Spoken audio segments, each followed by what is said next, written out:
Salut chers abonnés, je suis encore là pour vous donner quelques conseils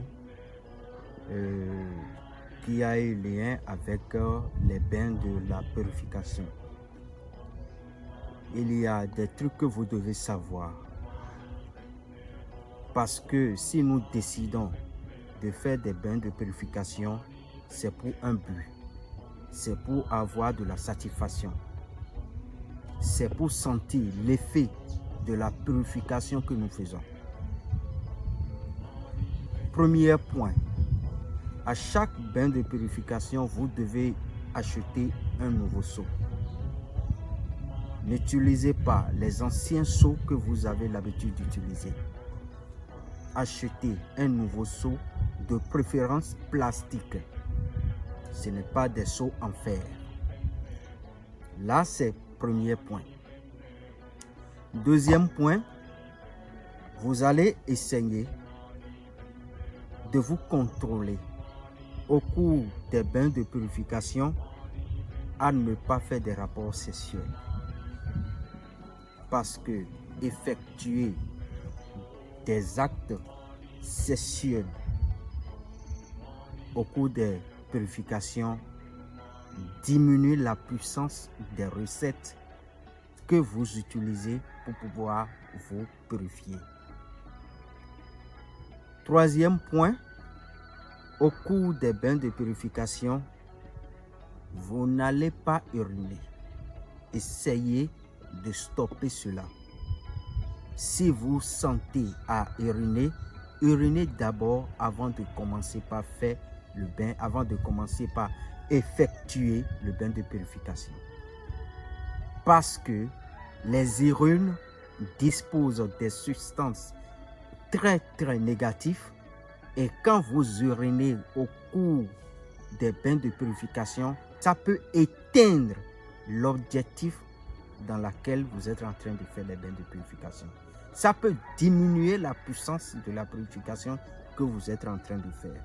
Quatrième point, ne pas finir l'eau, c'est-à-dire au cours des bains de purification, quand on finit de se doucher, on doit laisser un peu de l'eau dans le seau. Ça, c'est quelque chose de très important que vous devez laisser.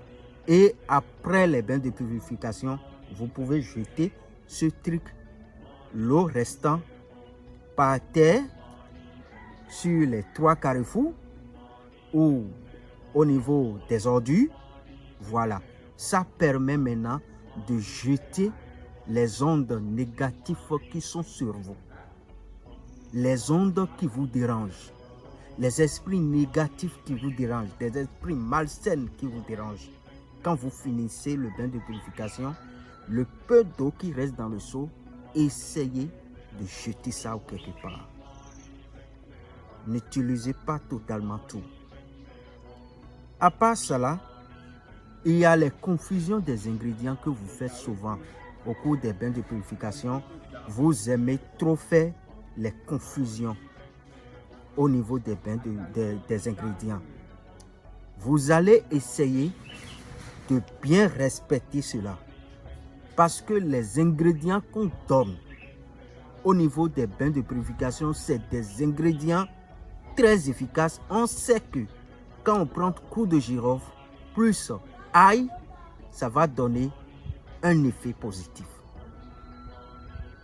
Maintenant, si la disposition de ces deux ingrédients, par exemple, on dit mettez l'ail d'abord dans l'eau avant de mettre le clou de girofle dans l'eau et que vous allez permettre et mettre le clou de girofle dans l'eau avant de mettre l'ail, là, ça ne peut pas marcher.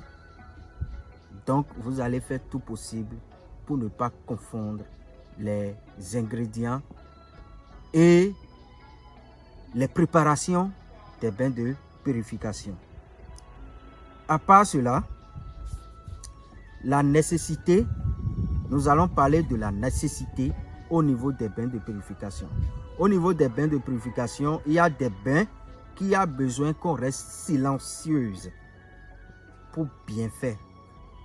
Il y a aussi des bains qu'on souhaite les vœux personnels, c'est-à-dire le pourquoi tu es en train d'utiliser les bains, tout ça là, tu vas souhaiter, tu vas demander le bonheur, voilà, la chance, tout ça là. Mais il y a certaines que tu dois garder le silence pour bien effectuer le bain de purification. Donc, si vous arrivez à maîtriser tous ces points, j'espère que votre bain de purification spirituelle va donner 100% de résultats et des effets 100% positifs. Je vous remercie beaucoup.